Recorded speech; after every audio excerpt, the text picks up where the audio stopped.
অর্জুনের বউ দেখার জন্য পিসিমা পুরো ডেসপারেট হয়ে পড়ে। খুব আনন্দের সাথে সামনে গিয়ে যখনই ঘুমটা খোলে তখনই দেখতে পায় এ তো আর কেউ নয় বরং অহনাই। আর সাথে সাথে পিসিমা, চাচাজি, চাচি সবার চোখ পুরো ছানা ভরা হয়ে ওঠে।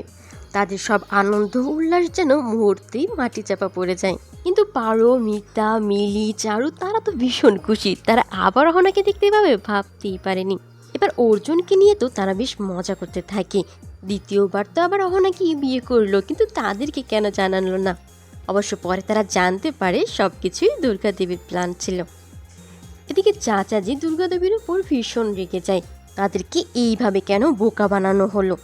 অহনাকে নিয়ে তো আবারও একই রকম অশান্তি হবে, কিন্তু দুর্গা দেবী এর প্রতিবাদ করে, সে যা ভালো মনে করেছে তাই করেছে। এদিকে মহল্লার বৌদি কাকিমা তারাও ভীষণ খুশি, তারাও অহনাকে দেখতে পেয়ে ভীষণ আনন্দিত হয়। এর পরের সিনে দেখা যায় দুর্গা দেবীকে নিয়ে বাকি 3 বউ এবং মিলি বলতে থাকে যেহেতু দ্বিতীয়বার বিয়ে হয়েছে তাহলে বাকি রিচুয়ালসগুলো পালন করা জরুরি। কিন্তু দুর্গা দেবী কিছুতেই রাজি হচ্ছিল না। এর মধ্যে অহনা সবার জন্য চা বানিয়ে নিয়ে আসে। দুর্গা দেবী তখন বলতে থাকে একদমই শরম নেই, একটু যদি লজ্জা থাকতো বিয়ে করে আসতে না আসতে এরকম ভাবে শ্বশুরবাড়ির রান্নাঘরে ঢুকে পড়তে পারতো। অহনা তখন বলে সে তো একেবারে নতুন বউ নয়, আর সে তো চাই বানিয়ে নিয়ে এসেছে। এদিকে পিসিমা তো অহনার বানানো চা কিছুতেই খাবে না।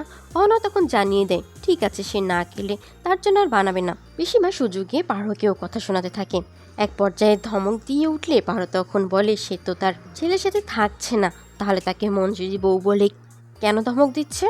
আর হ্যাঁ, সে যে এত খুশি তার ছেলের আবার বিয়ে করাবে বলে, এখনো কিন্তু সবকিছু পারোর হাতেই রয়েছে। পারো যদি ডিভোর্সে রাজি না হয় তাহলে কিন্তু বিয়েটা করতে পারবে না পল্টু। তাই নতুন করে বিয়ে করাবে বললে তো দিমাগ দেখিয়ে কোনো লাভই হবে না। অপরদিকে দুর্গা দেবী বিয়ের পর আর যা ফাংশন বাকি রয়েছে সে করার জন্য অনুমতি দিয়ে দেয়। ভিডিও পেতে চ্যানেলটি সাবস্ক্রাইব করে রাখুন।